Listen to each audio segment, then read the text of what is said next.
सबसे नीचे खरीदना है, सबसे ऊपर बेचना है। मैं बहुत होशियार हूँ, मुझे मार्केट के बारे में सब पता है। मुझे लगता है इस सपोर्ट रेजिस्टेंस पर मार्केट जैसा परफॉर्म करेगा उस हिसाब से मैं ट्रेड अभी से ले लेता हूँ। मैं परफॉर्मेंस की वेट नहीं करता हूँ, मैं पहले ही ट्रेड ले लूंगा क्योंकि मुझे ज़्यादा पॉइंट मिलेगा। जब मुझे पता है ये मार्केट कहाँ जाएगी तो फिर मैं ऐसे क्यों लगाऊँ। अगर ट्रेड मेरे अगेंस्ट जाएगा, थोड़ा बहुत तो जाता ही है भाई, तो मैं एवरेजिंग कर लूँगा। एवरेजिंग करते करते इससे क्या होगा, मुझे ज़्यादा पॉइंट्स मिलेंगे क्योंकि मुझे पता है ट्रेड कहाँ से रिवर्स होने वाला है। अब मैंने ट्रेड लिया है तो मुझे चाहिए 2000 रुपया एक्स अमाउंट का प्रॉफिट। उससे पहले मैं किसी भी हाल में एग्जिट करने वाला नहीं। मुझे पता है मार्केट से कितना कमाना है। मैं सोचता हूँ कि मैं एक दिन में मार्केट से 5000 कमाऊंगा। इससे करते करते कि मैं एक हफ्ते में मार्केट से 25000 कमाऊंगा और एक महीने में लाख रुपए कमाऊंगा। और इसी को गुना करते करते मैं एक साल के अंदर करोड़पति बन जाऊंगा, अगले साल में अरबपति बन जाऊंगा। नमस्कार दोस्तों, मेरा नाम है सूरज कुमार सोनी और मैं आपका स्वागत करता हूं अपने चैनल ऑप्शंस ज्ञान में। तो आज हम डिस्कशन करने वाले हैं लगता है वर्सेस कंडीशनल ट्रेडिंग स्ट्रेटजी के बारे में। तो हम इस बारे में बात करें कि हम इस मास्टर स्ट्रेटजी को अप्लाई करके किस तरह से प्रॉफिट कमाएं और इसके ट्रेड्स के बारे में बात करेंगे, इसके क्या क्या लक्षण हैं। तो चलिए शुरू करते हैं। डायरेक्शनल ट्रेडिंग स्ट्रेटजी के बारे में हम डिस्कस करते हैं, इसके लक्षण क्या क्या हैं। डायरेक्शनल ट्रेडिंग स्ट्रेटजी के लक्षण, भाई ट्रेड कंफर्म होने पर ही मैं खरीदूंगा और ट्रेड जब तक मेरे खिलाफ नहीं जाएगा तब तक मैं एग्जिट नहीं करूंगा, राइट। और प्राइस एक्शन बनने पर ही मुझे बाहर निकलना है। दूसरा पॉइंट, टारगेट और एसएल, ये सब मार्केट के ऊपर डिपेंड करता है, इसमें मेरा कोई रोल नहीं है। हाँ, मुझे ट्रेड कहाँ लेना है ये मैं डिसाइड करूँगा।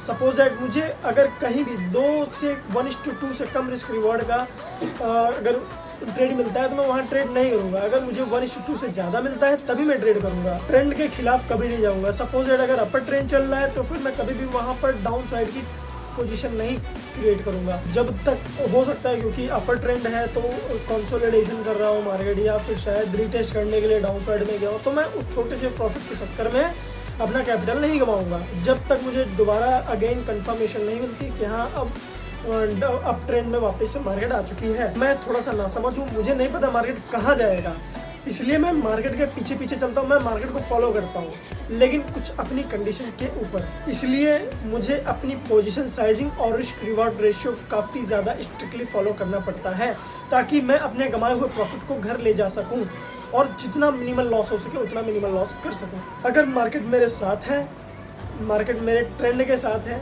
तो मैं पिरामिडिंग करूंगा। अगर मार्केट अचानक से मेरे खिलाफ हो जाता है तो मैं एक एसएल दे करके निकल जाऊंगा। फिर मैं जल्दी उस ट्रेड में अगेन नहीं घुसूंगा, नहीं एंटर करूंगा, राइट। मैं एंट्री लेते समय पिरामिडिंग करता हूँ और एग्जिट करते समय एवरेजिंग करता हूँ। जिस हिसाब से मैं पिरामिडिंग करता हूँ, लाइक मैंने अभी मुझे एंट्री लेनी है, मार्केट अब ट्रेंड में जा रहा है तो क्वांटिटी लेनी है, तो सबसे पहले मैं 50 क्वांटिटी लूँगा। फिर जब मार्केट कहीं रिटेस्ट करेगा तो फिर वहाँ मैं 25% क्वांटिटी और लूँगा, फिर 25% और लेता हूँ। और जब मुझे एग्जिट करना होता है तब फिर पहले मैं एक अपने स्पेसिफिक पॉइंट ढूंढता हूँ मार्केट में कहाँ एग्जिट करना, वहाँ पर मैं अपनी 50% क्वांटिटी एग्जिट करता हूँ। उसके बाद फिर 25%, फिर 25%। ऐसे में क्या होता है कि अगर कोई बड़ी ट्रेड हो, मार्केट कहीं ज़्यादा अपसाइड का मूवमेंट देने वाला हो या डाउन साइड का मूवमेंट देने वाला हो तो उस ट्रेंड को मैं कैप्चर कर सकूं जितना हो सके उतना ज़्यादा। ये हो गए हमारे लगता है ट्रेडिंग स्ट्रेटजी के और कंडीशनल ट्रेडिंग स्ट्रेटजी के लक्षण। अब हम बात करते हैं इसके नुकसान और फायदे के बारे में। देखो, लगता है ट्रेडिंग स्ट्रेटजी में प्योरली नुकसान है क्योंकि प्योरली गैम्बल है। इसमें आपको position sizing, risk management, risk reward management कुछ भी मैनेज नहीं होता है, सबके सब गैम्बल है।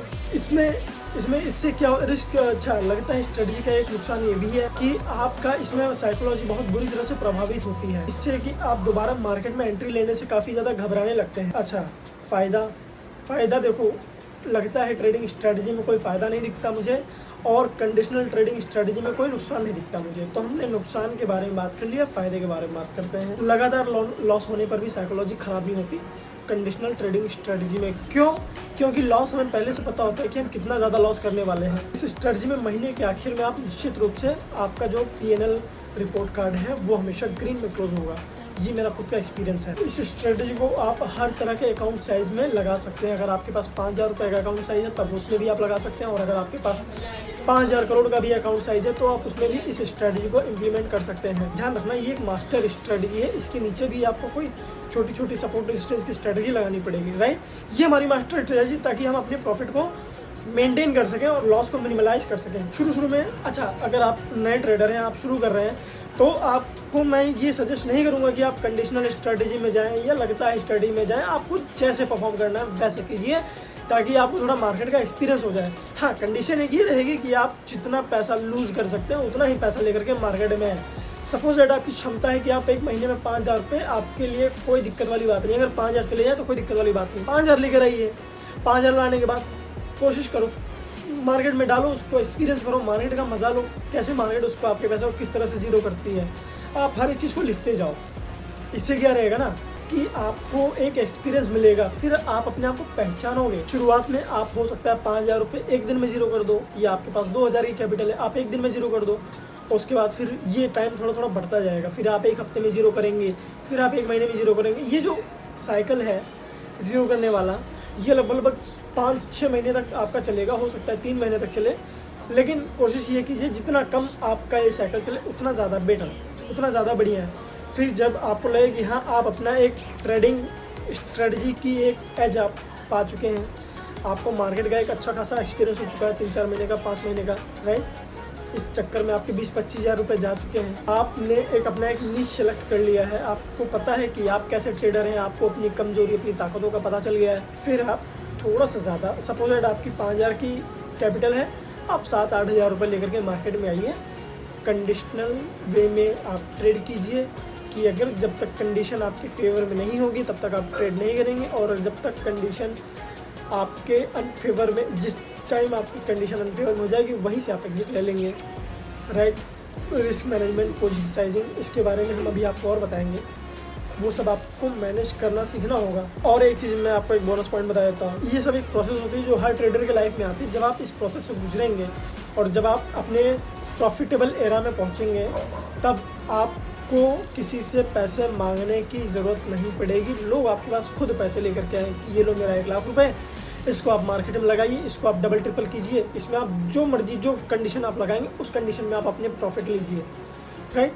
तो इसमें लोग आपको प्रॉफिट, अपना कैपिटल देने को तैयार हैं, आपकी कंडीशन, आपकी शर्तों के ऊपर, क्योंकि आपने मेहनत की है। ठीक है, आज के लिए बस इतना ही। Tata, bye bye, Radhe Radhe.